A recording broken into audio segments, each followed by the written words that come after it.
Kat'ın ilk ne zaman başladığını hatırlıyor musun Sinem? Pandemi, Zoom, herkes evinde, biz 3 farklı şehirde. Evet, ben Fethiye'deydim, sen İstanbul'da, Sema'da, Yalova'da. Ve aslında ortada müzisyenlerin buluştuğu bir alanda yoktu. Evet, yani müzik susmuş gibiydi, her şeyin sustuğu gibi. Biz de o zaman konuşalım dedik. Zoom'dan başladık. GTR sanatçıları dışında da müzisyen dostlarımız geldi. Ses ve kamera çok kötüydü, bağlantı kopuyordu ama niyet çok netti. Sonra zaman geçti. 2025'te GTR Deney Evi yeni yerine taşındı. Ve senle ve Gökhan'la dedik ki Kat'ı yeniden yapalım. Bu sefer sadece ikimiz vardı.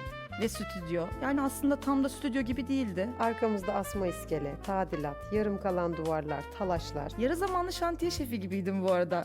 Ya bir de önemli olan bir şey, tek kameramız vardı. Tek kamerayla başladık. 7 bölüm sürdü ikinci sezon ve bir de bonus bölüm. Dinlediğimiz hikayelerle hem güldük hem duygulandık. Ama izleyiciden gelen en net yorum şuydu: mimikleriniz ve sizi göremiyorum. Haklılardı 3. sezonda kamera sayısını 2'ye çıkardık. ama yetmedi. Yetmedi. Bir kamera daha alındı, sonra bir tane daha. Ve bugün Kat 3. sezonunda. 4 kamerayla çekilen daha profesyonel, daha akışkan bir programa dönüştü. Aslında 2. sezonun ilk bölümüyle son bölüm arasında bir stüdyonun nasıl dönüştüğünü gördük. Bir yandan mekan değişti. Bir yandan biz de değiştik. Bu sezon bir de oyuncu arkadaşlarım biz de konuk olmak istiyoruz dedi. Onları da aldık. Çünkü Kat hiçbir zaman sadece müzik programı olmadı. Bir araya gelme haliydi. Zoom'dan başlayan, Şantiye halindeki stüdyolardan geçen tek kameradan 4 kameraya büyüyen. ve hala denemeye devam eden bir hikaye. İyi ki başlamışız. İyi ki bırakmamışız. Bu hikayeyle birlikte denemeye cesaret eden herkesin yeni yılı kutlu olsun. 2026 hepimize iyi gelsin. Sarı saçlarından sen suçlusun.